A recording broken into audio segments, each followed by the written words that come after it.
नमस्कार प्यारे साथियों।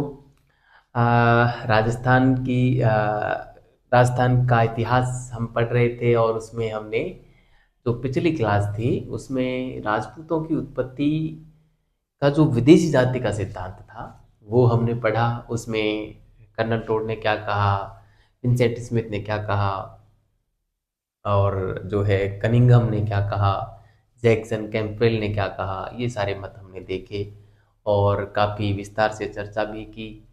ठीक है। और आज की जो क्लास रहेगी वो रहेगी देसी उत्पत्ति का सिद्धांत।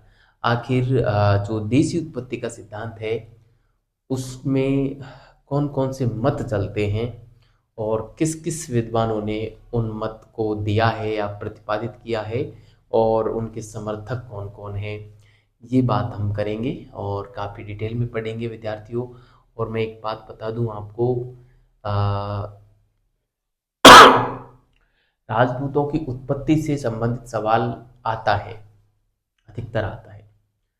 क्योंकि राजवंश इतना मतलब राजवंश वाला टॉपिक है ना, वो बहुत व्यापक टॉपिक है और वहाँ पे हम जितना माथा खर्च करते हैं ना, उसके बजाय हमें एक तो राजपूतों की उत्पत्ति पे हमको हमारा जो है समय अधिक देना चाहिए। उसके अलावा जो है मतलब यहाँ से सवाल कोई भी एग्जाम हो, जो राजवंशों का इतिहास है वहाँ से सवाल कम आते हैं और ये मैटर बहुत अधिक है ना। और चूंकि उत्पत्ति का सिद्धांत छोटा सा है लेकिन बड़ा ही क्लिष्ट लगता है लोगों को, यहाँ से सवाल लगभग आता है, एक सवाल दो सवाल आ जाते हैं। तो यहाँ पे आपको मेहनत करनी है ना, अच्छे से मेहनत करनी है, स्किप नहीं करना है इसको। इसलिए कह रहा हूँ मैं क्योंकि एग्जाम में सवाल फंसता है। तो हम आज की क्लास स्टार्ट करें। मैं टॉपिक का टाइटल डाल देता हूँ। टाइटल रहेगा विद्यार्थियों हमारा, क्या रहेगा? राजपूतों की राजपूतों की उत्पत्ति का राजपूतों की उत्पत्ति का देसी सिद्धांत, देसी उत्पत्ति सिद्धांत है ना, देसी उत्पत्ति सिद्धांत। ठीक है, इम्पोर्टेंट बात है विद्यार्थियों। क्या सिद्धांत है इसमें? हम जो है कई सिद्धांत चलते हैं इसमें। दो तीन सिद्धांत प्रमुख रूप से हम पढ़ेंगे। जैसे एक तो अग्निकुंड की उत्पत्ति का सिद्धांत है। चलो मैं पहला हेडिंग में उसी का डाल देता हूँ यहाँ पे एक नंबर पे। और क्या डाल देता हूँ? अग्नि अग्नि कुंड से उत्पत्ति का सिद्धांत, है ना, अग्निकुंड से उत्पत्ति का सिद्धांत। ठीक है, तो काफी इंपॉर्टेंट सिद्धांत है। बहुत बार ये सवाल पूछा गया है कि राजपूतों की अग्निकुंड से उत्पत्ति का जो सिद्धांत है उसका स्रोत क्या है, आखिर इसका उल्लेख कहाँ हुआ है ना, स्रोत क्या है इसका। तो मैं बताऊं विद्यार्थियों, अग्निकुंड से उत्पत्ति का जो सिद्धांत है वो हमें मिलता है प्रमुख रूप से तीन ग्रंथ हैं, जिसमें एक पद्मगुप्त का नवशासांक चरित, दूसरा है जो है पूर्णपाल का बसंतगढ़ अभिलेख 1049 ईस्वी का, और सबसे प्रमुख जो ग्रंथ है वो है चंद्रप्रदाय का पृथ्वीराज रासो, है ना। चंद्रप्रदाय का जो पृथ्वीराज रासो है उसमें अग्निकुंड से उत्पत्ति का सिद्धांत जो है डिटेल में दिया गया है और वो प्रमुख सिद्धांत है इसका ना। तो मैं ये तीनों नाम यहाँ पे लिखना चाहूँगा और फिर मैं आपको बताऊंगा अग्निकुंड से उत्पत्ति वाली बात जो है या अग्निकुंड से उत्पत्ति का सिद्धांत क्या कहता है ना। तो मैं यहाँ पे लिखना चाहूँगा, देखो इस सिद्धांत का उल्लेख, है ना, इस सिद्धांत का उल्लेख, इस सिद्धांत का जो उल्लेख मिलता है वो कहाँ मिलता है? देखिए, इस सिद्धांत का उल्लेख उसकी मैं बात करूं तो एक नंबर पे मैं यहाँ पे डाल देता हूँ जो है पूर्णपाल का बसंतगढ़ अभिलेख, है ना। पूर्णपाल पूर्णपाल का बसंतगढ़ अभिलेख, पूर्णपाल का बसंतगढ़ अभिलेख 1049 ईस्वी का है। कब का है? 1049 ईस्वी का है। एक बात। नंबर दो में हमारा आ जाएगा एक नवशासांक का, सॉरी, पद्मगुप्त का नवशासांक चरित, है ना, पद्मगुप्त का नवशासांक चरित। ठीक है, तो दूसरा नंबर पे आ जाएगा नव शासांक, नव शासांक चरित, है ना, नव शासांक चरित। किसका है ये? पद्मगुप्त का है ना, पद्मगुप्त का है। ठीक है, पद्मगुप्त का है। और तीसरा जो आ जाएगा विद्यार्थियों, वो आ जाएगा हमारा पृथ्वीराज रासो, पृथ्वीराज रासो। गजब का ये सॉरी ग्रंथ है। और किसने लिखा है? चंद्रवर, चंद्रवर दाई। हाँ, गलती हो गई है विद्यार्थियों, छोटी सी। ये लो, ठीक कर देता हूँ। चंद्रवरदाई, है ना, चंद्रवरदाई का है ये। ठीक है, चंद्रवरदाई। ठीक है, तो इन तीन ग्रंथों से विद्यार्थियों हमें अग्निकुंड से उत्पत्ति का सिद्धांत, राजपूतों की उत्पत्ति किससे बताई गई है? इन तीनों ग्रंथों में अग्निकुंड से। अब ये अग्निकुंड का आखिर क्या है, टंटा क्या है? आप भी सोच रहे हो सर, जब से अग्निकुंड अग्निकुंड का राग अलाप रहे हो आप लेकिन बता नहीं रहे कि आखिर क्या है ये अग्निकुंड का टंटा। देखो विद्यार्थियों, इनमें इस ग्रंथ में ये लिखा है कि जो आबू पर्वत है उसके ऊपर, और जो हमारे ऋषि थे वशिष्ठ ऋषि, वो एक यज्ञ का आयोजन कर रहे थे। और उस यज्ञ के आयोजन के दरमियान ये जो राक्षस लोग थे वो उस यज्ञ को जो है विध्वंस कर देते थे, उसको जो है अपवित्र कर देते थे। कई बार उसमें हड्डियां गिरा देते थे, कभी पानी डाल के उसकी अग्नि बुझा देते थे। तो वशिष्ठ मुनि परेशान थे इन लोगों से, तो अपने यज्ञ की रक्षा भी करना वो चाह रहे थे। इसलिए उन्होंने क्या किया कि यज्ञ की जो वेदी थी उसमें से इन्होंने और 4 योद्धाओं की उत्पत्ति कर ली, ताकि वो अपने यज्ञ की रक्षा कर सकें, है ना। और वो जो 4 योद्धा उत्पन्न हुए, उनका क्रम से जो मैं नाम बताऊं तो कहते हैं कि पहले प्रतिहार उत्पन्न हुए, उसके बाद चालुक्य उत्पन्न हुए, फिर परमार, और फिर अंत में चौहान उत्पन्न हुए। तो ये 4 योद्धा उत्पन्न हुए थे, जिनके नाम पर 4 राजवंश पड़ गए, है ना, और उनको हम राजपूत कहते हैं। तो ये सिद्धांत मिलता है विद्यार्थियों इन ग्रंथों में। अब दिलचस्प बात ये आती है कि इस प्रकार के सिद्धांत को क्या एक इतिहास का विद्यार्थी स्वीकार कर सकता है कि अग्निकुंड में और आहुति देकर और जो है आपने 4 योद्धा पैदा कर लिए, 4 योद्धाओं की उत्पत्ति कर ली? कोई विश्वास नहीं करेगा। इतिहास का विद्यार्थी तो किसी भी कंडीशन में विश्वास नहीं करेगा, और मैं बताऊं मेरा जैसा व्यक्ति तो बिल्कुल भी नहीं करेगा, क्योंकि मैं वैज्ञानिकता पे विश्वास करता हूँ, तर्क और विश्लेषण पे विश्वास करने वाला व्यक्ति हूँ। मैं कभी भी ऐसी आदर्शात्मक अवधारणाओं में और अपना विश्वास नहीं जताता, है ना। आदर्शात्मक अवधारणाएं क्या होती हैं? जो पहले से चली आ रही हों। भाई कोई भी काम है उसको हमारे पुरखे करते थे, उसी काम को हम कर रहे हैं। क्यों कर रहे हैं? कि हमारे बड़े कर रहे थे। उसकी प्रामाणिकता क्या है ये हमने जानी नहीं आज तक, है ना। बहुत सी बातें ऐसी होती हैं जिसको हम कह देते हैं, लेकिन हमें उसकी सत्यता पता नहीं होती। जैसे अ, ये बात हर कोई कहते हैं कि जैसे आत्मा अजर अमर होती है। ये बात किसी से पूछ लो, हर कोई व्यक्ति है ना जो आत्मा के बारे में जिसने सुना है ना, वो इतना तो कहता कहेगा ही कि आत्मा अजर अमर होती है, आत्मा मरती नहीं है ना। लेकिन जाना किसी ने नहीं है कि आत्मा क्या होती है, और आत्मा अजर अमर होती है तो कैसे होती है।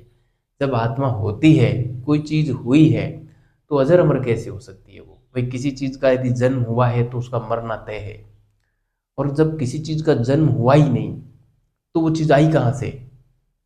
ये सवाल है। देखो, दो चीजें हैं, आत्मा का जन्मना और मरना नहीं होता। तो दिलचस्प बात ये है, जब कोई चीज जन्मी ही नहीं, किसी चीज की उत्पत्ति हुई ही नहीं, तो वो आई कहाँ से? जन्म नहीं है इसका मतलब वो चीज है ही नहीं। और चूंकि शब्द प्रचलित है, तो शब्द बिना किसी वस्तु के शब्द तो आ ही नहीं सकता, क्योंकि पहले कोई वस्तु होती है, उस वस्तु को हमने देखा, तो बाद में हम उस वस्तु का नाम और हम रखते हैं, बाद में रखते हैं, किसी भी नाम से उसको रिलेट करके और उसका नाम रख दिया जाता है। लेकिन कुछ होने पर ही उसका नाम रखा जाता है, बिना होने पर और डायरेक्ट केवल नाम रख दें, ऐसा नहीं हो सकता। अब बड़ा ही पेचीदा मामला है ना। भाई, आत्मा होती भी है, आत्मा जन्मती भी नहीं। भाई, जन्मती नहीं तो आत्मा आई कहाँ से? जब जन्म ही नहीं है तो वो आई कहाँ से? है ना। और जब आ गई है, इसका मतलब जन्म हुआ है, जबकि आत्मा जन्मती नहीं है, मरती नहीं है। अब आत्मा मान लो नहीं होती, तो आत्मा शब्द कहाँ से आया? मतलब बड़े ही पेचीदा है ये सारे। लेकिन क्या है ना कि अब हमको बस देखो, मैं ज़्यादा भटकूंगा नहीं। आदर्शात्मक अवधारणाओं में नहीं मानता, आप अपने स्तर पे देख लेना। अब मैं भी इस चीज़ को स्वीकार तो नहीं करता, लेकिन पढ़ा इसलिए रहा हूँ ताकि हमें परीक्षा पास करनी है ना। सीखना भी है इनसे कि हम इस प्रकार का कोई सिद्धांत जैसे, सॉरी, मैं मान लो कोई किताब लिखूं, या मैं किसी को भी ऐसे कोई मेरे से सलाह ले कि भाई आप क्या मानते हैं, तो इस प्रकार के सिद्धांतों का समर्थन मैं नहीं करूंगा, काट दूंगा। भाई, मेरा मानना तो ये है कि ये बिल्कुल भी सत्य नहीं हो सकता। ठीक है। तो इसके बारे में हम क्या लिखेंगे? वैसे दशरथ शर्मा ने ये कहा है कि पृथ्वीराज रासो के अंदर जो अग्निकुंड का सिद्धांत है, वो बाद में किसी ने जोड़ा है, मूल पृथ्वीराज रासो में अग्निकुंड का सिद्धांत नहीं था। है ना। तो ये बात मैं जरूर यहाँ पे पहले लिख देता हूँ। ठीक है, यहाँ पे लिख देता हूँ, चलो। सॉरी, यहीं पे मैं लिख देता हूँ कि दशरथ शर्मा के अनुसार, डॉक्टर दशरथ शर्मा के अनुसार, डॉक्टर दशरथ शर्मा के अनुसार मूल पृथ्वीराज रासो में, मूल पृथ्वीराज रासो में, मूल पृथ्वीराज रासो में अग्निकुंड, मूल पृथ्वीराज रासो में अग्निकुंड सिद्धांत नहीं था। अग्निकुंड सिद्धांत, ये विद्यार्थियों कट रहा हो तो सिद्धांत बोला है मैंने, है ना। ठीक है, कट सकता है। क्या पता कैमरा वहां तक पहुंच पा रहा है, नहीं पहुंच रहा हो तो आप लिख लेना, मैंने सिद्धांत लिखा है ना, अग्निकुंड सिद्धांत नहीं था, नहीं था। यह इसमें बाद में जोड़ा गया, बाद में जोड़ा गया है। ठीक है, ऐसा दशरथ शर्मा कहते हैं। दशरथ शर्मा ने भी चौहान डायनेस्टी, चौहान जो डायनेस्टी है, चौहान राजवंश जो है, उसके ऊपर पुस्तक लिखी थी, द अर्ली चौहान डायनेस्टी नाम से, और उसमें ये बात बताई गई है। ठीक है। तो अब देखिए ये सिद्धांत क्या है, मैं इस सिद्धांत के बारे में जिक्र कर देता हूँ, है ना। इस सिद्धांत के अनुसार मैं यहाँ पे लिखना चाहूंगा, इस सिद्धांत के, इस सिद्धांत के अनुसार, इस सिद्धांत के अनुसार वशिष्ठ ऋषि ने, वशिष्ठ ऋषि ने, वशिष्ठ ऋषि ने आबू पर्वत पर, आबू पर्वत पर, आबू पर्वत पर एक यज्ञ का आयोजन किया, एक यज्ञ का आयोजन, एक यज्ञ का आयोजन किया, जिसमें, या जिसकी, अगले यहाँ पे लिखता हूँ, जिसकी, जिसकी सुरक्षा हेतु, जिसकी सुरक्षा हेतु, जिसकी सुरक्षा हेतु सॉरी, जिसकी सुरक्षा हेतु वशिष्ठ जी ने, वशिष्ठ जी ने यज्ञ से, यज्ञ की वेदी से, यज्ञ की वेदी से चार योद्धा, चार योद्धा कौन कौन से थे? ये क्रम से मैं लिख रहा हूँ ना, ध्यान रखना, जो क्रम से उत्पन्न हुए थे, क्या क्रम से? प्रतिहार, ठीक है, प्रतिहार। उसके बाद में चालुक्य, चालुक्यों को कई बार सोलंकी भी लिख देते हैं, ध्यान रखना है ना, ठीक है, कई बार लिख देते हैं, अधिकांश से नहीं मिलता। प्रतिहार, चालुक्य और परमार, परमार व चौहान। चौहान सबसे लास्ट में आएंगे, ये ध्यान रखना है ना। और तो ये चार योद्धा उत्पन्न किए, उत्पन्न किए। क्यों उत्पन्न किए थे? यज्ञ की रक्षा हेतु उत्पन्न किए, जो बाद में चार राजवंश कहलाए, जो बाद में चार राजवंश कहलाए, राजवंश कहलाए, ठीक है, जो बाद में चार राजवंश कहलाए। तो ये बात थी विद्यार्थियों, ये सिद्धांत था, ठीक है। आपको समझ में आ ही गया होगा कि इस सिद्धांत के अनुसार वशिष्ठ ऋषि ने आबू पर्वत पर एक यज्ञ का आयोजन किया था, और उस यज्ञ की रक्षा हेतु, मतलब रक्षा किससे? राक्षस जो उसको विध्वंस कर देते थे, और वो सारी बातें लिखने की आवश्यकता नहीं है, इसलिए मैंने वो राक्षसों की बात नहीं की। सीधी बात लिखी है कि जिसकी सुरक्षा हेतु वशिष्ठ जी ने यज्ञ की वेदी से चार योद्धा, ये ध्यान रखना क्रम, कई बार ये क्रम पूछ लेते हैं, प्रतिहार, चालुक्य, परमार व चौहान उत्पन्न किए, जो बाद में चार राजवंश कहलाए, है ना, ठीक है। ये क्षत्रिय थे ना, यहाँ से इनको क्षत्रिय माना गया था ना, इनको क्षत्रिय माना गया था, ठीक है। तो अग्निकुंड का सिद्धांत इनको जो है चार योद्धाओं को क्षत्रिय कहता है, और ये जो है कहाँ से उत्पत्ति हुई इनकी? अग्निकुंड से उत्पत्ति बताई गई है। वैसे इस संदर्भ में एक जो अंग्रेज थे विलियम क्रूक, उन्होंने एक बात बताई। विलियम क्रूक ने ये कहा कि देखो, अंग्रेज जितने भी लोग थे, विदेशी जितने भी लोग थे, उन्होंने राजपूतों को विदेशी जातियों की ही संतान माना है ना, और सॉरी, विदेशी जातियों की संतान माना है। उसी प्रकार विलियम क्रूक का कहना है कि यहाँ पे यज्ञ तो अवश्य किया था वशिष्ठ जी ने, लेकिन यज्ञ का उद्देश्य यज्ञ की रक्षा करना नहीं था, बल्कि यज्ञ का उद्देश्य था जो राजपूत थे उनका शुद्धिकरण करना, क्योंकि राजपूत विदेशियों की संतान थे, और इन लोगों का ये मानना था कि विदेशियों से उत्पन्न होने के कारण ये राजपूत जो है अशुद्ध है, अपवित्र हैं, इसलिए वशिष्ठ जी इनको शुद्ध करना चाहते थे यज्ञ के माध्यम से, इसलिए यज्ञ कर रहे थे। विलियम क्रूक अपना देखो कनेक्शन किस प्रकार से बिठाते हैं ना, इतिहास में भी बड़ा ही दिलचस्प फैक्ट मिलते हैं, गजब गजब के फैक्ट मिलते हैं ना। अब बताइए कैसा, मतलब अग्निकुंड की उत्पत्ति हुई है, इस बात को, अग्निकुंड की बात की है, कम से कम एक अंग्रेज ने भी बात की है, और इस संदर्भ में की है, तो मैं इस फैक्ट को लिखना चाहूँगा, है ना। देखो इतिहास जो है ना बड़ा ही रुचिकर होता है ना। एक इतिहासकार हुआ था, उसका नाम तो मेरे को याद नहीं है, लेकिन उसने कहा था कि इतिहास उपन्यास से भी अधिक रुचिकर होता है। बताइए, उपन्यास से भी ज़्यादा, जबकि उपन्यास में क्या पूरी एक ही कहानी रहती है, तो उपन्यास को कहते हैं कि एक बार पढ़ना स्टार्ट कर दो तो जब तक आप उसको पूरा नहीं पढ़ लेते तब तक उसको बंद नहीं करते हैं। उपन्यास की यही रहती है, मेरे पास भी रखा हुआ है, मैं पढ़ता हूँ उपन्यास। जैसे मेरे पास एक 12th फेल उपन्यास रखा हुआ है। आप लोगों ने 12th फेल मूवी देखी होगी, मैंने मूवी भी देखी, उसके बाद में फिर मैं उस उपन्यास को लेके आया, जिसका जो राइटर है वो है अनुराग पाठक, है ना। तो मैं पढ़ता हूँ, मैं आपको दिखा भी सकता हूँ, जैसे मेरे पास ये रखा, ये देखिए, 12th फेल, ये अनुराग पाठक का है।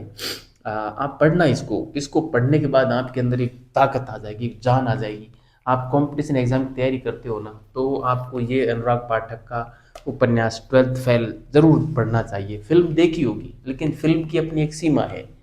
मतलब किसी व्यक्ति ने अपना जीवन गुजारा हो, उसको 3 घंटे में आप कैसे बयां कर सकते हैं, है ना। इसलिए मैं कहता हूँ इसको उपन्यास को जरूर पढ़ना आप, है ना। देखिए, विलियम क्रुक की बात मैं लिख देता हूँ। विलियम क्रुक क्या कहते हैं? विलियम क्रुक, है ना? विलियम क्रुक क्या कहते हैं?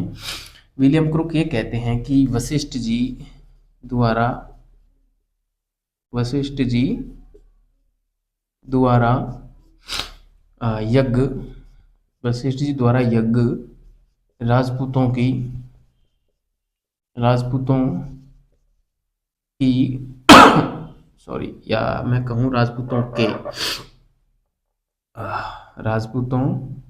के शुद्धिकरण हेतु शुद्धिकरण हेतु किया जा रहा था। राजपूतों के शुद्धिकरण हेतु किया जा रहा था, है ना? न कि राजपूतों की उत्पत्ति हेतु, ना, न कि न कि राजपूतों की उत्पत्ति, या न कि राजपूतों की उत्पत्ति या अन्य। ठीक है, मतलब ऐसी बात बताते हैं विलियम क्रुक, है ना? विलियम क्रुक का मतलब ये है कि राजपूत जो थे विदेशियों की संतान थे, और यहाँ के लोग इनको अपवित्र मानते थे, इसलिए इन्होंने इनको पवित्र करने के लिए यज्ञ किया था वशिष्ठ जी ने, है ना? तो ये बात है विद्यार्थियों, अग्निकुंड सिद्धांत वाली। इस सिद्धांत का खंडन कौन करते हैं? तो इस सिद्धांत का खंडन हमारे गौरीशंकर हीराचंद ओझा साहब करते हैं। और गौरीशंकर हीराचंद ओझा भी बड़े गजब के राइटर हुए, बहुत ही शानदार पुस्तक इन्होंने लिखी। वैसे बड़ी जटिल भी लगती है, मेरे पास वो भी पुस्तक है, मैं आपको दिखा सकता हूँ। ओझा जी की पुस्तक जो है मैं पढ़ता हूँ, मैं ऑथेंटिक की पुस्तक पढ़ता हूँ। ये ओझा जी की पुस्तक है ना, राजपुताने का प्राचीन इतिहास। आपको दिख रहा होगा, गौरी महामहोपाध्याय राज राय बहादुर गौरी शंकर हीराचंद ओझा, ये पूरा नाम है इनका। ये पढ़ता हूँ मैं सारी। तो विद्यार्थियों, ओझा जी ने और सीवी वैद्य ने इस मत का खंडन किया था, है ना? तो मैं यहाँ पे लिखूंगा, इस मत का खंडन इस मत का खंडन इस मत का खंडन जी एच ओझा, मैं शॉर्ट में लिख देता हूँ, जी एच ओझा व सी विवेद ने किया था। सी वी वैद्य ने किया था। ठीक है, जी एच ओझा व सी वी वैद्य ने किया था। ठीक है, तो ये आप इसको उतार ही लिया होगा आपने वैसे साथ साथ में। तो मैं इसको मिटा रहा हूँ विद्यार्थियों, और अब हम आते हैं दूसरे सिद्धांत पर। ठीक है, अग्निकुंड के सिद्धांत के बारे में सारी बातें कर ली हैं। अब हम आते हैं दूसरे सिद्धांत पर, वो है कि राजपूत जो थे वो ब्राह्मण थे, है ना? तो ब्राह्मण होने का मत कौन कौन देते हैं, और उनका जो तर्क है वो क्या है, वो सारी बात हम यहाँ पे जानेंगे। ठीक है, तो मैं इसको मिटा रहा हूँ, और आपने इसको उतार ही लिया होगा। ठीक है, तो मैं इसको मिटा देता हूँ पूरे को। ठीक है, आपको समझ में तो आ ही गया होगा विद्यार्थियों, मतलब इस प्रकार से मैं समझा रहा हूँ बड़े ही आसान भाषा में, और अपनी वैसे मैं लोकल भाषा का इस्तेमाल तो नहीं कर रहा हूँ, वैसे मैं लोकल का भी इस्तेमाल कर सकता हूँ। हमारे दौसा में जो है ढूंढाड़ी भाषा बोली जाती है, ढूंढाड़ी भाषा ना। ढूंढाड़ी में आपको पता होगा, काई छः, ऐसे छः छाछी का प्रयोग करते हैं, समझ आ गयो होगो, है ना? काई समझ को न आयो, ऐसे बोलते हैं, है ना? तो उसका भी इस्तेमाल मैं कर सकता हूँ। आपको अच्छा लगेगा तो मैं कर लूँगा। आप बताना कि आप लोकल भाषा में पढ़ना पसंद करेंगे क्या, ढूंढाड़ी सुनना चाहेंगे क्या? ताकि क्या है ना कि आपकी भी एक भाषा डेवलप हो जाएगी। भाषा तो क्या है, बोली है ये ना, बोली है ये ना इनका। जॉर्ज अब्राहम गिरियर्सन ने राजस्थान की पूरी भाषाओं को 5 भागों में बांटा था, और उन 5 भागों में से भी एक उपभाग के रूप में ढूंढाड़ी का भी उल्लेख उन्होंने किया था। तो चलो, आर्ट एंड कल्चर नहीं पढ़ रहे हम, तो राजपूतों की उत्पत्ति का दूसरा सिद्धांत पढ़ रहे हैं। दूसरा सिद्धांत क्या है? दूसरा है, राजपूत ब्राह्मणों की संतान थे, है ना? राजपूत राजपूतों की ब्राह्मण उत्पत्ति का सिद्धांत, है ना? ब्राह्मण उत्पत्ति का सिद्धांत, ब्राह्मण उत्पत्ति का सिद्धांत, है ना। तो ये भी काफी अच्छा सिद्धांत है। और जो है सॉरी, ब्राह्मणों की संतान कह सकते हैं, या ब्राह्मण से उत्पत्ति है तो सीधी सी बात है ब्राह्मणों की संतान होंगे ही, है ना, एक ही बात है। तो इस सिद्धांत के भी कई समर्थक रहे हैं, जिसमें जो है भंडारकर साहब आते हैं, गोपीनाथ शर्मा जी भी आते हैं, और दशरथ शर्मा जी भी यहाँ पे कई जगह बात करते हैं, दशरथ शर्मा जी भी, ठीक है। तो उनके पीछे क्या मत रहता है वो मैं यहाँ पे आपको जो है बताना चाहूँगा कि इस मत के पीछे क्या तर्क दिए जा सकते हैं, या लोग क्या क्या तर्क देते हैं उसमें देखो। सॉरी, मैं आपको बताऊं, एक तो हमारा तर्क दिया जाता है बिजौलिया अभिलेख के आधार पर। बिजौलिया अभिलेख में लिखा है कि जो अजमेर और सांभर के चौहान थे, उनको बिजौलिया अभिलेख में वत्स गोत्र के ब्राह्मण बताया गया है ना, वत्स गोत्र के ब्राह्मण बताया गया है, एक बात। नंबर दो, जो हमारा घटियाला अभिलेख है, जोधपुर से मिला है 861 ईस्वी का, उसमें हरिश्चंद्र को जो है ब्राह्मण होना बताया गया है, हरिश्चंद्र को ब्राह्मण होना बताया गया है। इसके अलावा जो हमारे भंडारकर साहब हैं, डी आर भंडारकर, उन्होंने चित्तौड़ अभिलेख और एक और है अचलेश्वर अभिलेख, चित्तौड़ और अचलेश्वर अभिलेख के आधार पर और गुहिलोतों को नागर जाति का ब्राह्मण बताया है। और गोपीनाथ शर्मा जी ने भी और गुहिलोतों को ब्राह्मणों की संतान बताया है। इसके अलावा जो सुंडा अभिलेख है चाचिंग देव का, सुंडा अभिलेख, उसमें जो है राजपूतों की उत्पत्ति बताई गई है। एक वत्स ऋषि है, उसकी आंख से उत्पत्ति बताई गई है है ना, वत्स ऋषि की आंख से और राजपूतों की उत्पत्ति होना। राजपूतों में उन्होंने स्पेशली चौहानों का मेंशन किया है कि जो चौहान है उनकी उत्पत्ति वत्स ऋषि की आंख से हुई है। अब बताइए, आंख से उत्पत्ति होना, और इस प्रकार की बातों को कैसे एक इतिहास का विद्यार्थी स्वीकार कर लेगा। लेकिन ये अभिलेखों की ही बात नहीं है विद्यार्थियों, हमारे धर्म ग्रंथों में भी ऐसी बातें मिलती हैं जहाँ पे लोगों को, किसी को तो देखो, एक दिन मैंने आपको घटना सुनाई थी कि राजा बहलोचन के और पेट में गर्भ रह गया था, पुरुष के गर्भ रह गया था, बताई थी ना, पूरी कहानी सुनाई थी, कैसे उसका निदान हुआ ये भी मैंने आपको बताया था। अब देखो यहाँ पे आँख से उत्पत्ति बताई है चौहानों की, वत्स ऋषि की आँख से। ऐसे ही आपने कहानी सुनी होगी, जो श्रवण कुमार थे उनके बड़े भाई का नाम था नासकेत। नासकेत का जन्म भी नाक से हुआ था, ऐसी कहानी मिलती है। हुआ कुछ यूँ था कि जो उद्याल ऋषि थे, वो सरयू नदी के किनारे उनका आश्रम था और वहीं पे वो रहते थे। एक दिन हुआ क्या था कि उद्याल ऋषि, मतलब वहाँ किताबों में यही लिखा है कि वो एक दिन उद्याल ऋषि की नाइट फेल हो गई, और उनके पास में एक फूल पड़ा हुआ था, तो उस फूल को उठा के और उसने क्या किया, जो कपड़े खराब हुए उसको पोंछ के और उस फूल को पानी में फेंक दिया, जो सरयू नदी थी उसमें फेंक दिया। अब वो बहता बहता जा रहा था, उसी समय जो चंद्रभागा थी दशरथ की बहन, और राम की, राम लक्ष्मण भरत शत्रुघ्न इनकी बुआ जी लगती थी, वो वहाँ पे आई, उसको सूंघा उस फूल को, और कहते हैं कि उस फूल के सूंघने से और उसके गर्भ रह गया नाक के माध्यम से और कहते हैं कि 9 महीने बाद और उस गर्भ का निदान हुआ, और जैसे ही चंद्रभागा को छींक आई तो छींक के माध्यम से एक लड़के का जन्म हुआ, और उस लड़के को नाम दिया आगे चल के नासकेत, है ना मतलब नासकेत क्योंकि नाग से पैदा हुआ था। कहते हैं कि लोक लाज की भय से चंद्रभागा उसको नदी में बहा के आ गई, और जब नदी में वो बह रहा था बच्चा, तो वही उद्याल ऋषि को वो फिर मिल गया, है ना, उद्याल ऋषि को मिल गया। उद्याल ऋषि अपने आश्रम पे ले गए, उसको बड़ा किया, बड़ा हो गया। एक दिन वो लकड़ी लेने जंगल में गया हुआ था नासकेत, और जब चंद्रभागा गलती से वहाँ पे पता नहीं कुछ कर रही थी, घूम रही थी उधर उधर, या कोई काम के लिए आई थी, संयोगवश दोनों मिले।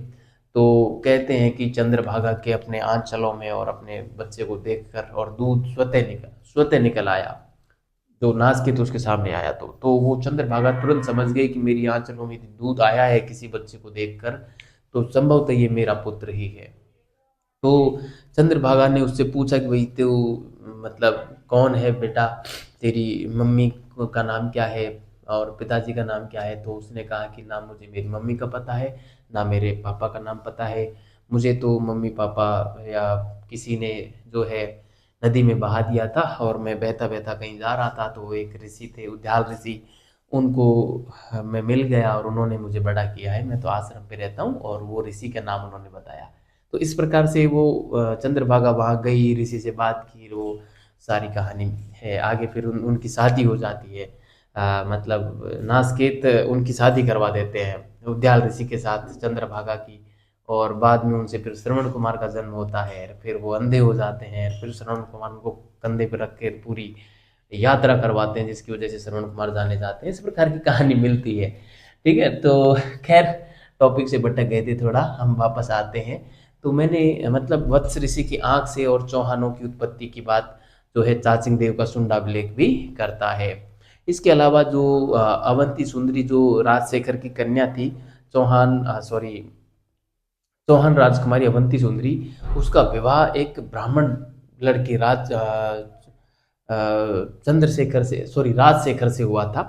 तो राजशेखर ब्राह्मण था, और ब्राह्मण के साथ में यदि किसी लड़की का चौहान लड़की का विवाह हुआ, है ना, तो चौहान राजकुमारी थी अवंती सुंदरी, उसका विवाह हुआ, तो इसका मतलब ब्राह्मण से विवाह हुआ है, इसका मतलब ये था कि वो लड़की ब्राह्मण थी, क्योंकि ब्राह्मण का विवाह ब्राह्मण से ही होता है। तो इस आधार पे ये कुछ तथ्य हैं जिनके आधार पे हमारे दशरथ शर्मा वगैरह और जो है भंडारकर साहब हैं, ये राजपूतों को ब्राह्मणों की संतान मानते हैं। ठीक है, तो इन मतों को मैं यहाँ पे लिख देता हूँ जो मैंने अभी आपको बोल के सुनाए हैं। ठीक है, तो देखिए क्या क्या बातें हैं इसमें। मैं पहला मत तो यही लिखूंगा कि क्या लिखेंगे हम इसमें कि आबू, आबू नहीं, हाँ, आबू अचलेश्वर व एक चित्तौड़गढ़ का अभिलेख, है ना, इन दो के आधार पर चित्तौड़ चित्तौड़ व आबू अचलेश्वर, है ना, आबू अचलेश्वर शिलालेख के आधार पर, या शिलालेख क्या, लेख ही होगा ये, मैं शिलालेख नहीं लिखूंगा, लेख के आधार पर, लेख के आधार पर सॉरी, लेख के आधार पर भंडारकर महोदय ने, भंडारकर महोदय ने भंडारकर महोदय ने गुहिलोतों को, गुहिलोतों को नागर जाति के ब्राह्मण बताया है, नागर जाति के ब्राह्मण बताया है ना। तो किसके आधार पे बताया है, इन दोनों लेखों के आधार पे बताया है। किसने, भंडारकर ने, किसको, गुहिलोतों को क्या बताया, नागर जाति के ब्राह्मण बताया। तो ये बात आपको विशेष रूप से ध्यान रखनी है विद्यार्थियों।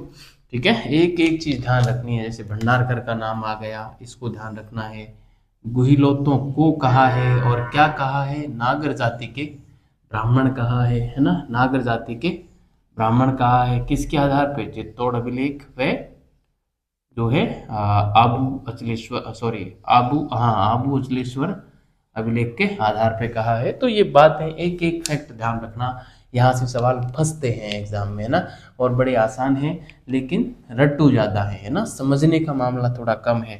ठीक है, दूसरी बात इसमें हम दूसरा जो आधार रखते हैं वो ये रखते हैं कि जैसे गोपीनाथ शर्मा जी ने भी जो है, गोपीनाथ गोपीनाथ शर्मा ने भी गुहिलोतों को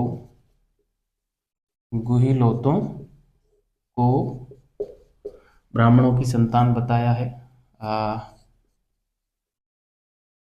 ब्राह्मणों की संतान माना। ठीक है। इन्होंने भी जो है सॉरी, गोपीनाथ शर्मा जी ने भी जो है ब्राह्मण, वही नागर जाति के ब्राह्मण है ना, यहाँ पे आप लिख देना नागर जाति के ब्राह्मण। ठीक है, नागर जाति के ब्राह्मणों की संतान माना है ना, गोपीनाथ शर्मा ने भी। ठीक है, तो दो फैक्ट तो ये हो गए। ठीक है, तीसरा फैक्ट मैं यहाँ पे लिखना चाहूँ तो हम लिख सकते हैं चौहान राजकुमारी, चौहान राजकुमारी, चौहान राजकुमारी अवंती सुंदरी, है ना, अवंती सुंदरी का विवाह, अवंती सुंदरी का विवाह ब्राह्मण राजकुमार, ब्राह्मण राजकुमार, ब्राह्मण राजकुमार से होना ना, ब्राह्मण राजकुमार से जो अवंती सुंदरी का विवाह हुआ था। ब्राह्मण ब्राह्मण राजकुमार, क्या ब्राह्मण मतलब राजकुमार तो क्षत्रिय होते हैं, ब्राह्मण राजशेखर से होना है ना, राजशेखर से हुआ था, ब्राह्मण राजशेखर से होना। एक ब्राह्मण थे राजशेखर, और बड़े ही आपको पता होगा बड़े ही प्रकांड विद्वान थे राजशेखर, ब्राह्मण राजशेखर से होना। ठीक है, राजशेखर की कोई रचनाओं के नाम आपको पता है? बहुत सारी रचनाएं हैं इनकी, जैसे विद्युसाल भंजी का, है ना, विद्युसाल भंजी का कर्पूर मंजरी, बाल रामायण, बाल भारत, है ना, और भी बहुत सारी रचनाएं हैं। गुर्जर प्रतिहार शासक जो हुए थे, मतलब महीपाल, और एक क्या नाम था, महीपाल, और उनके दरबारी थे ये ना, तो महीपाल और एक और नाम है, मेरे दिमाग से निकल रहा है, लेकिन उनके दरबारी थे, गुर्जर प्रतिहार शासक थे वो ना। ठीक है, तो काफ़ी इम्पोर्टेंट नाम है ये। और इनका विवाह अवंती सुंदरी के साथ हुआ था, चौहान कन्या थी अवंती सुंदरी, तो कहते हैं कि ये ब्राह्मण के साथ यदि विवाह हुआ है तो ये ब्राह्मण ही होंगे, चौहान ब्राह्मण होंगे, ऐसा मानना है इतिहासकारों का। इसका मैं जब गुर्जर प्रतिहार पढ़ाऊंगा तब राजशेखर के बारे में डिटेल से चर्चा करेंगे ना। अवंती सुंदरी नाम से भी एक रचना इनकी मिलती है, इस है ना, अवंती अपनी पत्नी के नाम पे रखा नाम। और विद्युसाल भंजी का कर्पूर मंजरी मिलती है एक, है ना, बाल भारत, बाल रामायण, है ना, और भी कई रचनाएं हैं, अच्छी अच्छी रचनाएं हैं, बहुत बार जो है इन पे सवाल पूछा गया है राजशेखर पे। इसके अलावा मैं बात करूं तो चाचिंग देव का शुंडाभिलेख, है ना, चाचिंग देव का शुंडा अभिलेख, चाचिंग देव का शुंडा अभिलेख, है ना, इसमें क्या बात बताई गई है कि चौहानों की उत्पत्ति, है ना, चौहानों की चौहानों की उत्पत्ति, चौहानों की उत्पत्ति चौहानों की उत्पत्ति किससे? वत्स ऋषि की आंख से, है ना, वत्स ऋषि की आंख से होना बताया है, होना बताया है। अब एक इतिहास का विद्यार्थी कैसे इन तथ्यों पर विश्वास कर सकता है? नहीं होता भाई, है ना, और खासकर 2024 का विद्यार्थी तो कैसे करेगा, जिसमें विज्ञान इतनी पराकाष्ठा पर पराकाष्ठा पर हो, वहां पे नहीं हो सकता। ठीक है, इसके अलावा मैं बात करूं तो जो है हम बिजोलिया अभिलेख की बात करते हैं, बिजोलिया अभिलेख की। बिजोलिया अभिलेख में, बिजोलिया अभिलेख, है ना, ये सामंत राज के समय का माना जाता है विद्यार्थियों ना, सामंत राज एक चौहान शासक था। ठीक है, मैं यहाँ पे ब्रैकेट में लिख सकता हूँ सामंत राज। ठीक है, सामंत राज।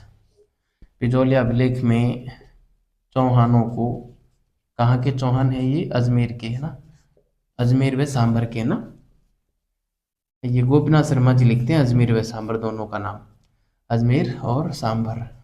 ना। चौहानों को वत्स गोत्र का ब्राह्मण बताया गया है ना। वत्स गोत्रीय ब्राह्मण, वत्स गोत्रीय ब्राह्मण बताया है ना, बताया है। ठीक है, यह बात हमें कहाँ से मिलती है, गोपीनाथ शर्मा जी बताते हैं अपनी पुस्तक में।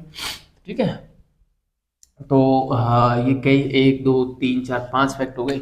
एक बात और मैं लिख देता हूँ, हरिश्चंद्र वाली घटियाला अभिलेख में, है ना, घटियाला अभिलेख, है ना। घटियाला अभिलेख जो है वो है 900 900 नहीं, सॉरी, 861 ईस्वी का है। और कब कहाँ से मिला है, जोधपुर से हमको मिला है। ये 1170 का है, आपको पता होगा 1170, है ना, ईस्वी। आभूसलेश्वर वाला 1285 का है ना। तो वैसे अभिलेख में मैंने पढ़ा रखा है आपको। घटियाला अभिलेख में के अनुसार, या में घटियाला अभिलेख में हरिश्चंद्र को, हरिश्चंद्र को हरिश्चंद्र को जो है ब्राह्मण होना बताया है ना। प्रतिहार शासक था ये हरिश्चंद्र, है ना। हरिश्चंद्र, मैं ब्रैकेट में प्रतिहार शासक लिख देता हूँ, प्रतिहार शासक, है ना। प्रतिहार शासक था ये, प्रतिहार शासक हरिश्चंद्र को ब्राह्मण होना बताया है, ब्राह्मण होना बताया है। ठीक है, तो ये था प्यारे विद्यार्थियों प्रमुख प्रमुख बातें जो थी इस मत के, राजपूतों की ब्राह्मण उत्पत्ति के सिद्धांत के पक्ष में हम सॉरी, इन सारे मतों को हम रखते हैं। और इन मतों के आधार पर जो है दशरथ शर्मा और गोपीनाथ शर्मा, भंडारकर साहब, है ना, और वी एस पाठक का नाम भी यहाँ पे लिया जाता है। वी एस पाठक जो है उनका नाम भी यहाँ पे लिया जाता है। लेकिन इस मत का भी खंडन करने वाले कौन है, इस मत का खंडन करने वाले वही ओझा साहब और सॉरी, ओझा साहब और सी वी वैद्य, दो इसका खंडन करेंगे। जबकि समर्थन करने वाले कौन कौन हो गए, गोपीनाथ शर्मा है, दशरथ शर्मा है, और भंडारकर साहब है ना। और जो है वी एस पाठक का नाम आ जाए, वी एस पाठक का नाम आ जाएगा। ठीक है, ये तो कुछ एक लोग हैं। तो हम यहाँ पे लिखेंगे उक्त सॉरी, उक्त आ, तर्कों के आधार पर, या उक्त तर्कों, तर्क सॉरी, उक्त तर्कों, या हम कह सकते हैं तथ्यों, है ना। उक्त तथ्यों के आधार पर, उक्त तथ्यों के आधार पर आ, राजपूतों को, राजपूतों को ब्राह्मणों की संतान मानने वाले, ब्राह्मणों की संतान मानने वाले, मानने वाले विद्वान, मानने वाले विद्वान निम्न है ना। कौन कौन है देखिए, कौन कौन है इसमें, कौन कौन आएंगे। तो हम यहाँ पे नाम लिख सकते हैं, जैसे सॉरी, हम यहाँ पे नाम लिख सकते हैं। एक तो हम लिख देंगे दशरथ शर्मा का, दशरथ शर्मा, दोनों शर्मा जी यहीं आएंगे। और गोपीनाथ शर्मा, है ना, क्या पता जातिवाद तो नहीं किया भाई। दशरथ शर्मा, गोपीनाथ शर्मा, इसके अलावा भंडारकर। आप ऐसे मत समझना कि सर भी जातिवाद कर रहे हैं या कहीं इनका बस ये जहन में आ गया ऐसे ही शर्मा शर्मा देखकर, आप ऐसा कुछ ना समझें। ठीक है, वैसे मैं कर्म आधारित वर्ण व्यवस्था पे जरूर विश्वास रखता हूँ। बाकी ऐसे जन्म आधारित वर्ण व्यवस्था पे नहीं। वी एस पाठक, है ना। हाँ, ये 4 नाम आप विशेष रूप से ध्यान रखना, ठीक है। ठीक है, वास्तव में जो ब्राह्मण तो वो होता है जो ब्रह्म को जानता है, और जो ब्रह्म को नहीं जानता वो जाति आद वो जन्म आधारित ब्राह्मण है। कर्म आधारित ब्राह्मण एक शूद्र भी हो सकता है। यदि शूद्र को उस ब्रह्म की जानकारी है तो वो ब्राह्मण है, शूद्र नहीं है वो। ठीक है। अब इस मत का खंडन कौन करते हैं, तो मैं यहाँ पे लिखना चाहूंगा, सॉरी, रेड पेन से लिख देता हूं। तो वही आएंगे नाम। इस मत का खंडन G.H. ओझा वे C.V. वैद्य करते हैं, है ना। C.V. वैद्य करते हैं, ठीक है। अब आखिर हम देखते हैं कि ओझा साहब और C.V. वैद्य इन मतों का खंडन करते आ रहे हैं। यहाँ तक कि विदेशी जाति के उत्पत्ति का जो सिद्धांत है उसका खंडन भी इन दोनों बंदों ने किया है बढ़िया तरीके से, है ना। तो आखिर इन लोगों का क्या मत था, तो इनका मत हम पढ़ेंगे, जो कि मेरा भी यही मत है जो ओझा साहब देते हैं, है ना। और आपको भी इनकी तरफ चले जाना है। यदि आपसे कोई पूछे कि राजपूत कौन थे तो आप इनकी तरफ चले जाना, ठीक है। अब हम अगली स्लाइड में पढ़ते हैं। ओझा साहब ऋषि वैद्य का मत जो है आप इसको उतारें, तीसरे पॉइंट के रूप में हम उसको पढ़ेंगे, ठीक है। तो मैं इसको मिटा रहा हूँ, ठीक है। हाँ, काफी अच्छा इन्होंने मत दिया, साक्ष्यों के आधार पर बात की, और ऐसा प्रतीत भी होता है कि वास्तव में इनकी जो बात है वो सही नजर आती है, बिल्कुल, है ना। ठीक है, तो आपको वैसे मज़ा आ रहा होगा, और इसको समझने में आपको जो है ज़्यादा परेशानी मुझे नहीं लगता कि किसी प्रकार की आ रही होगी। और जिस हिसाब से मैं पढ़ा रहा हूँ ना, आपको इंटरेस्टिंग लग रही होगी हिस्ट्री, है ना। हिस्ट्री बड़ी इंटरेस्टिंग लग रही होगी। जो लोग कहते हैं ना कि हिस्ट्री होती है बड़ी बेवफा, शाम को पढ़ो सुबह सफा, ऐसा नहीं है भाई। बिल्कुल भी नहीं है ऐसा, क्योंकि आपके सामने जीता जागता उदाहरण मैं खुद हूँ। मैं पढ़ता हूँ बढ़िया से, और आपके सामने किस प्रकार से अपने आप को प्रेजेंट कर रहा हूँ आप देख सकते हैं। एक अच्छे लेवल का प्रोफेसर भी इतने डिटेल से नहीं पढ़ाता अपने कॉलेजों में, ये ध्यान रखना आप, है ना। तो तीसरा सिद्धांत मैं यहाँ पे दे देता हूँ। तीसरा सिद्धांत है C.V. वैद्य और ओझा साहब का है। वो ये मानते हैं कि जो क्षत्रिय थे ये जो हमारे वैदिक आर्य थे उन्हीं की संतान थे, है ना। राजपूत कौन थे, वैदिक आर्यों की संतान थे, है ना। तो सॉरी, राजपूत वैदिक आर्यों की संतान थे। राजपूत वैदिक आर्यों की संतान का जो समर्थन करते हैं विद्यार्थियों, वो करते हैं हमारे ओझा साहब और C.V. वैद्य, है ना। दोनों करते हैं। और इस मत के पक्ष में वो क्या क्या बात कहते हैं, आ, वो ये कहते हैं कि पहले तो ये मत क्या है, ये सिद्धांत क्या है, उसकी हम बात करें। कि जो वैदिक आर्य थे, जो जो भारत में यहाँ के जो लोग थे वैदिक आर्य, उन्हीं से ही और राजपूत उत्पन्न हुए थे, उन्हीं की संतान थे। कहने का मतलब बाहर से कहीं नहीं आए यहाँ पे, राजपूत बाहर से नहीं आए या किसी बाहरी जाति के संतान नहीं थे, है ना। राजपूत कौन थे, जो हमारे यहाँ पे वैदिक जो आर्य थे उन लोगों की ही संतान थे, है ना। वैदिक काल हमने पढ़ाई है, वैदिक काल के जो लोग थे वो आर्य कहलाते थे, है ना। और उन्हीं की संतान के रूप में ये लोग ये राजपूत थे, ऐसा कहते हैं कौन, हमारे ओझा और C.V. वैद्य कहते हैं। और उसके पीछे ये लोग जो मत देते हैं ना विद्यार्थियों, उसमें ये मत देते हैं कि जैसे जो हमारे कई ऐसे ग्रंथ हैं, जैसे महाभारत है, बाण भट्ट के जो ग्रंथ हैं उसमें कई ग्रंथ आते हैं, है ना।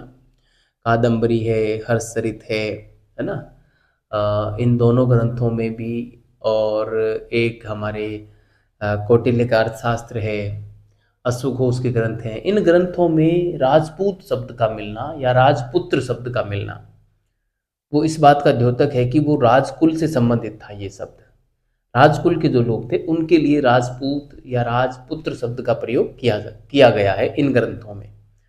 और ये सीधा ये दर्शाते हैं कि यदि इन ग्रंथों में राजपूत शब्द जो शाही परिवार थे उनके लोगों के लिए या राजकुल यानी राजाओं का जो कुल था उनके लिए ये शब्द इस्तेमाल किया गया है, उस आधार पे ये कहते हैं कि ये यहीं के स्थानीय निवासी थे, बाहर के नहीं थे, और जो वैदिक आर्य थे उन्हीं की ही संतान थे। लेकिन कौन हुए राजपूत? जो कि जो राजकुल से संबंधित थे उन्हीं की संतान राजपूत बने।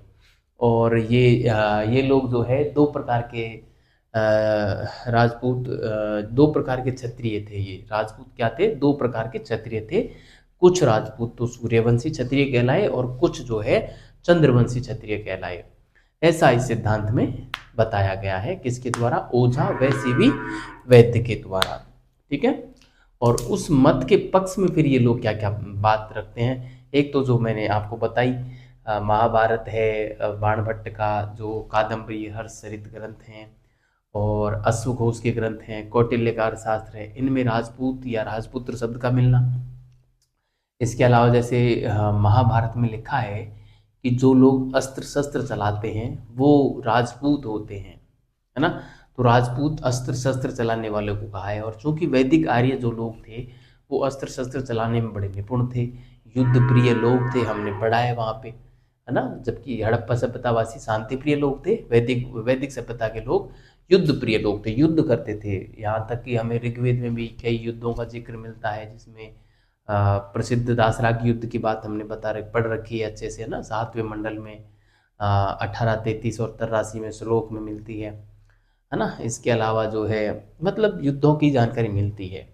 राजतरंगिणी जो है कलहण की, उसमें भी ये लिखा है कि जो शाही परिवार के लोग हैं वो राजपूत होते हैं, है ना। तो ये उक्त जो मैंने जो बातें बताई हैं वो बातें सीधा ये बताती हैं कि वास्तव में राजपूत जो हैं वैदिक आर्यों की संतान थे। और ये लोग दो भागों में बंट गए थे, चंद्रवंशी और सूर्यवंशी। अब आगे चंद्रवंशी सूर्यवंशी की बात मैं चलो यहीं बता देता हूँ। जो मनु थे, मनु कहते हैं कि मनु और उनकी पत्नी का नाम था शत्रुपा। मनु और शत्रुपा से और इस सृष्टि का प्रादुर्भाव हुआ माना जाता है कलयुग में। ठीक है। और मनु का ज्येष्ठ पुत्र था इक्ष्वाकु। इक्ष्वाकु की जो संतान हुई या इक्ष्वाकु के जो वंशज हुए वो तो सूर्यवंशी क्षत्रिय कहलाए, है ना। और मनु के जो कनिष्ठ पुत्र थे जिसका नाम था इला, इला के जो वंशज थे वो जो है चंद्रवंशी कहलाए, है ना। इस प्रकार से बांट रखा है। सूर्यवंशियों का जिक्र रामायण में व चंद्रवंशियों का जिक्र महाभारत करता है। ठीक है। तो ये सिद्धांत मैं यहाँ पे लिख देता हूँ, फिर हम आगे की बात करेंगे। तो हम लिखेंगे कि इस मत के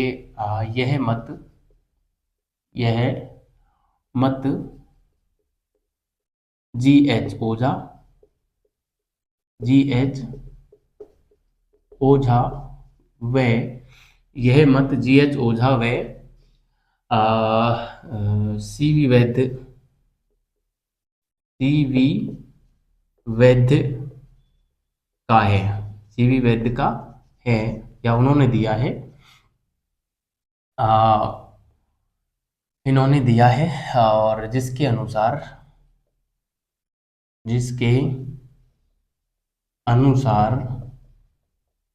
राजपूत वैदिक आर्यों की संतान थे। राजपूत वैदिक आर्यों की संतान थे सॉरी राजपूत वैदिक आर्यों की संतान थे, राजपूत वैदिक आर्यों की संतान थे जो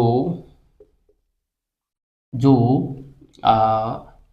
दो प्रकार के वंशों में बटे, जो प्रकार के जो दो प्रकार के वंशों में विभाजित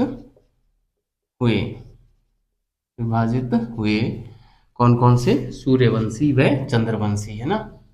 सूर्यवंशी क्षत्रिय, सूर्यवंशी क्षत्रिय, और दूसरा आ जाएगा चंद्रवंशी क्षत्रिय। दूसरा क्या आ जाएगा? चंद्रवंशी क्षत्रिय। ठीक है। चंद्रवंशी मत के और पक्ष में क्या तर्क ये विद्वान प्रस्तुत करते हैं, ठीक है।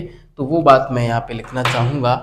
तो हम लिखेंगे कि सॉरी, इस मत के पक्ष में, है ना, या मैं कहूँ अपने मत के पक्ष में, अपने मत के पक्ष में, अपने मत के पक्ष में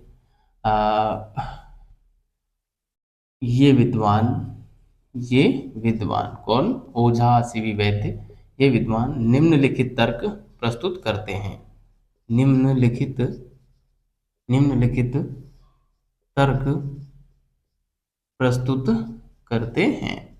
निम्नलिखित तर्क प्रस्तुत करते हैं, ठीक है। अब देखिए विद्यार्थियों, कौन कौन से तर्क जो हैं ये प्रस्तुत कर रहे हैं। मैंने अभी आपको बोल के सुनाया ही है, वही तर्क हैं और एक्स्ट्रा तर्क नहीं है। जैसे पहला तर्क मैं बताऊं आपको, तो हम यहाँ पे लिख सकते हैं कि महाभारत लिखेंगे सबसे पहले, महाभारत, है ना, महाभारत। दूसरा हम लिख सकते हैं यहाँ पे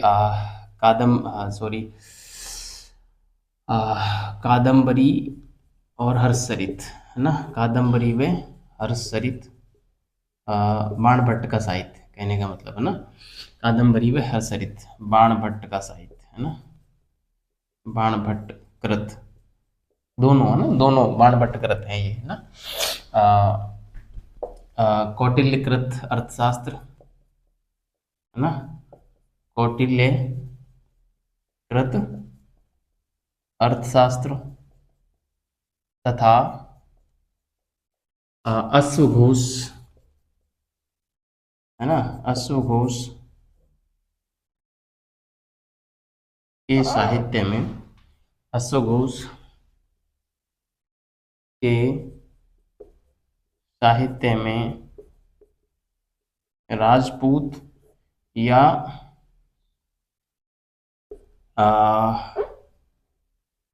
राजपुत्र शब्द का उल्लेख होना, का उल्लेख होना, का उल्लेख, सॉरी, का उल्लेख होना, ठीक है। किस संदर्भ में हुआ है? ठीक है, इस शब्द का उल्लेख हुआ है राजकुल या शाही परिवार के सदस्य के रूप में हुआ है ना। इस शब्द का, यानी राजपूत शब्द का उल्लेख, राजपूत या राजपुत्र, है ना, राजपूत या राजपुत्र शब्द का उल्लेख, शब्द का उल्लेख राजकुल, राजकुल, राजकुल या शाही परिवार, शाही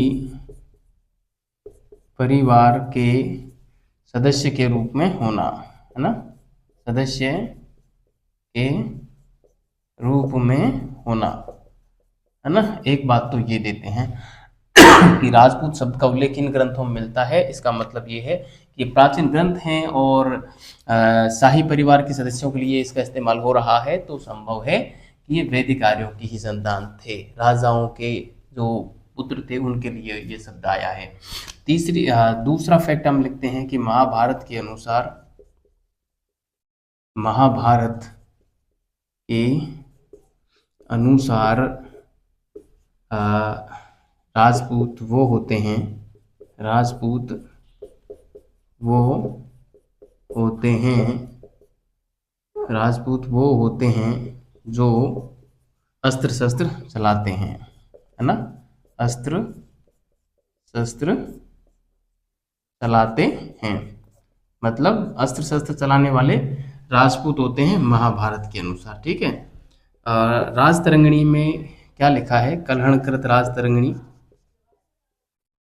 कलहणकृत राजतरंगिणी के अनुसार, राजतरंगिणी के अनुसार शाही परिवार के लोग या सदस्य, शाही परिवार के सदस्य राजपूत होते हैं, ऐसा लिखा है इस ग्रंथ में, राजपूत होते हैं। तो इन सीधा स्पष्ट लिखा गया है कि राजपूत कौन होते हैं? शाही परिवार के लोग। तो सीधी सी बात है, ये क्षत्रिय थे और ये यहीं के निवासी थे, ऐसा इन लोगों का मानना है और ये काफ़ी ऑथेंटिक और प्रमाणिक जो है बात लगती है। ठीक है, तो इस प्रकार से जो है सॉरी, उक्त साक्ष्यों के आधार पर हम राजपूत थे वो जो है राजपूत या क्षत्रिय दो वंशों में बट गए, है ना। अब मैं यहाँ पे लिखूंगा कि उक्त तथ्यों के आधार पर, तथ्यों के आधार पर राजपूत या क्षत्रिय, है ना, राजपूत या क्षत्रिय, राजपूत ये क्षत्रिय लोग थे ना, ये क्षत्रिय लोग थे, एक तरीके से राजपूत या क्षत्रिय दो वंशों में बंट गए, दो वंशों में बट गए। कौन कौन से दो वंश थे? एक मैं लिखूं यहाँ पे सूर्यवंशी क्षत्रिय, सूर्यवंशी क्षत्रिय, और एक हो जाएंगे हमारे चंद्रवंशी क्षत्रिय, चंद्रवंशी क्षत्रिय, है ना, चंद्रवंशी क्षत्रिय। ठीक है, अब इनमें क्या अंतर होता है विद्यार्थियों? ये तो थे किसके पुत्र थे? ये तो थे मनुपुत्र इक्ष्वाकु के वंशज, है ना, मनुपुत्र इक्ष्वाकु, है ना, के वंशज। ये रामायण के अनुसार है ना, रामायण के अनुसार है ना, रामायण के अनुसार है। ठीक है, रामायण के अनुसार। ठीक है, और इक्ष्वाकु मनु का ज्येष्ठ पुत्र था, जबकि ये है मनुपुत्र एला के वंशज। मनु का ये कनिष्ठ पुत्र था, कनिष्ठ, है ना, मनुपुत्र एला के वंशज, है ना, मनुपुत्र एला के वंशज। ठीक है, और ये किसके अनुसार है? महाभारत के अनुसार, है ना, महाभारत के अनुसार है ये बात। ठीक है, महाभारत के अनुसार है। अब इसमें वंश कौन कौन से आते हैं? देखो, चंद्र वंशों में तो हमारे आते हैं, एक तो भाटी आते हैं, भाटी आते हैं, यादव आते हैं, भाटी यादव, चौहान भी आते हैं, कुछ चौहान इधर भी जाएंगे, भाटी यादव और चौहान तीन आते हैं। और इधर जो आएंगे विद्यार्थियों, इधर मैं यहाँ पे लिख देता हूँ, यहाँ पे मैं लिखना चाहूँगा जो प्रतिहार परमार वगैरह जो चौहान जो राजपूत है ना, वो यहाँ पे आते हैं। ठीक है, चौहान भी आते हैं, और जो है गुहिलोत राठौड़ वगैरह इसमें आएंगे ना, जैसे गुहिलोत है, है ना, राठौड़ है। ठीक है, और चौहान भी है। वैसे चौहानों को सूर्यवंशी क्षत्रिय जो अमीर महाकाव्य है उसमें बताया गया है ना, अमीर महाकाव्य जो है, अमीर महाकाव्य किसका है? अमीर महाकाव्य, आपसे सवाल है, कमेंट बॉक्स में कमेंट करके बताइए, मैंने पढ़ाया हुआ है ना, उसमें भी इनको सूर्यवंशी क्षत्रिय बताया गया है। इसमें मूल अंतर क्या होता है सूर्यवंशी और यह इसमें चंद्रवंशियों में विद्यार्थियों? सूर्यवंशी जो होते हैं ना, मैं एक ही उदाहरण दूंगा, ज़्यादा नहीं दूंगा। सूर्यवंशी तो वो होते हैं जिनके जैसे शादी विवाह करते हैं ना, तो उसमें जैसे स्वयं का गोत्र, अपनी मम्मी का गोत्र, अपनी दादी का गोत्र और अपनी नानी का गोत्र बचाकर और किसी अन्य गोत्र में विवाह किया जाता है लड़के लड़कियों का। जबकि यदुवंशियों में, या सॉरी जो चंद्रवंशी होते हैं, उनमें ऐसे गोत्र की व्यवस्था नहीं रहती। है ना, वो किसी के भी अपने मामा के लड़के के साथ शादी कर लेते हैं, अपनी बुआ के लड़के के साथ शादी कर लेते हैं। जैसे आप ये यदुवंशी यादव, जो श्री कृष्ण जो थे वो यादव थे, यदुवंशी थे, है ना। तो आपने देखा होगा श्री कृष्ण की जो बुआ थी, कौन थी, कुंती। कुंती श्री कृष्ण की बुआ लगती थी, है ना। तो कुंती के जो संतान थी उसमें 5 पांडव आते थे, है ना। तो पांडवों के साथ में श्री कृष्ण ने और अपनी बहन का विवाह किया, किसके साथ, आपको पता ही होगा, मतलब अर्जुन के साथ विवाह किया, है ना। और बाद में बलराम की पुत्री का विवाह अर्जुन के पुत्र के साथ हुआ। अभिमन्यु की शादी आपको पता ही होगा, है ना। तो कहने का मतलब मामा बुआ वाले भाई थे कृष्ण और अर्जुन, लेकिन जीजा साले भी लगते थे। हमारे धवले राम मीणा ने लिखा है कि मैं मेरी की बात करी बतलायो जीजा साड़ा सू, जी ने गर्भ करो जे हार्यो बंसी वाड़ा सू। तो वहाँ पे मतलब जीजा साले की बात बताई है धवले राम जी ने भी, ये दोनों जीजा साले थे, है ना। तो इस प्रकार से ये बात मिलती है। चौहान दोनों जगह ही आते हैं। वैसे चौहानों को सेवाड़ा एक अभिलेख है, उसमें इंद्र की संतान बताया गया, इंद्र का वंशज बताया गया है ना। मैं यहाँ पे लिखना चाहूंगा थोड़ा सा, सेवा, चलो मैं इसको मिटा देता हूँ विद्यार्थियों। और इस मत के पक्ष में कई जो है अभिलेख हैं इस मत के पक्ष में, है ना, जहाँ से हम इसका साक्ष्य दे सकते हैं। तो उन अभिलेखों का नाम मैं यहाँ पे लिखना चाहूँगा, है ना। इस मत के पक्ष में जो अभिलेख हैं वो भी जानकारी देते हैं, तो वो बस अभिलेखों का नाम हम यहाँ पे लिखेंगे, ठीक है। ठीक है विद्यार्थियों, तो कौन कौन से हैं वो मैं यहाँ पे लिख देता हूँ। ये डस्टर खराब हो ही गया है, बदलना पड़ेगा डस्टर, ठीक है। चलो बदलेंगे भाई, क्लासें लेनी है, पढ़ाना है, बोर्ड साफ करना है, तो डस्टर भी अच्छा वाला लाना ही पड़ेगा ना, ठीक है। चलो, हाँ, इस मत के पक्ष में निम्नलिखित पुरातात्विक स्रोत रख सकते हैं ना। हम ये लिखेंगे, इस मत के पक्ष में, आप लिखना इस घटना के नीचे, है ना। इस मत के पक्ष में निम्नलिखित पुरातात्विक पुरातात्विक व पुरातात्विक लिख देते हैं, पुरातात्विक स्रोत रख सकते हैं, रख सकते हैं। मतलब ओझा जी ने इन बातों का इस्तेमाल किया है, इन स्रोतों का इस्तेमाल किया, जिसमें जो है नाथ अभिलेख जो है हमारा 971 ईस्वी का, है ना। नाथ अभिलेख है एक, तो नाथ अभिलेख, नाथ अभिलेख है ना, 971 ईस्वी का।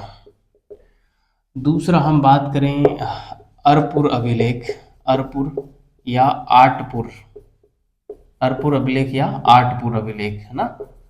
अरपुर अभिलेख या आटपुर अभिलेख है, ये है 977 ईस्वी का, ठीक है। इसके अलावा आबू अचलेश्वर अभिलेख है, आबू अचलेश्वर अभिलेख, है ना। आबू अचलेश्वर अभिलेख जो है ये है हमारा 1285 ईस्वी का, 1285 ईस्वी का है। और चौथा आ जाएगा हमारा श्रृंगी ऋषि का अभिलेख, श्रृंगी का नहीं है, श्रृंगी भृगु, हाँ श्रृंगी का, ये सॉरी, श्रृंगी ऋषि अभिलेख, ठीक है, श्रृंगी ऋषि का अभिलेख, ठीक है। श्रृंगी ऋषि का अभिलेख की सन क्या है, 1428 ईस्वी है, ठीक है। तो इन चारों अभिलेखों का हम इस मत के पक्ष में या इसके आधार के रूप में इन चारों को हम जानते हैं, ठीक है। एक बात मैं वो लिखाना भूल गया, लिखते लिखते नोट डाल के आप लिख सकते हैं कि सेवाड़ा जो अभिलेख है, सेवाड़ा अभिलेख में, सेवाड़ा अभिलेख में, सेवाड़ा अभिलेख में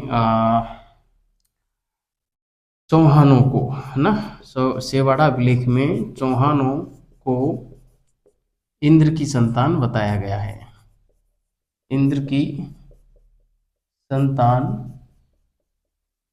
बताया गया है ना। सेवाड़ा अभिलेख में चौहानों को इंद्र की संतान बताया गया है। सॉरी। ठीक है विद्यार्थियों, तो ये हमारे प्रमुख 3 सिद्धांत थे देश की उत्पत्ति के सिद्धांत जो हमने जाने।